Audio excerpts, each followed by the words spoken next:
ఏదైనా సాధిస్తే మన అమ్మా నాన్న లేదా మన బంధువులు మనల్ని మెచ్చుకుంటే అది గొప్పతనం కాదు. మన శత్రువులు మనల్ని మెచ్చుకున్నప్పుడే మనం సాధించినట్టు అనేది. ఇది గుర్తుపెట్టుకోండి.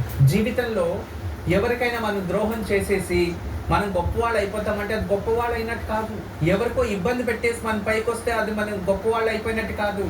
అన్నా తమ్ముళ్ళకి మోసం చేసి ఆస్తులు లాక్కొని మన గొప్పవాళ్ళు, మా దగ్గర ఆస్తుంది అంటే అది గొప్పతనం కాదు. నమ్మిన వారికి ద్రోహం చేసేసి భార్య పిల్లలు మంచి స్థాయికి తీసుకెళ్ళిపోయి ఎవరు ఏమనుకుంటే ఏంటి అనుకొని బతకడం గొప్ప స్థాయి కాదు.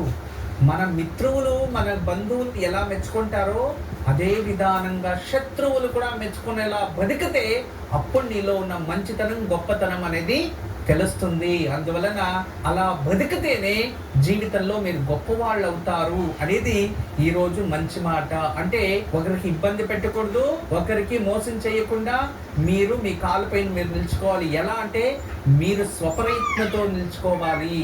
ఈ రోజు మీకు అందరికీ మంచి మాట తెలియజేస్తున్న, జాగ్రత్తగా వినండి. ఎప్పుడు కూడా ఒకరికి ఏదైనా చెడు చేస్తే మనకు ఖచ్చితంగా చెడు వస్తుంది. అదంతా మ్యాండేటరీ. చెడు అనేది కంపల్సరీ రానే వస్తుంది.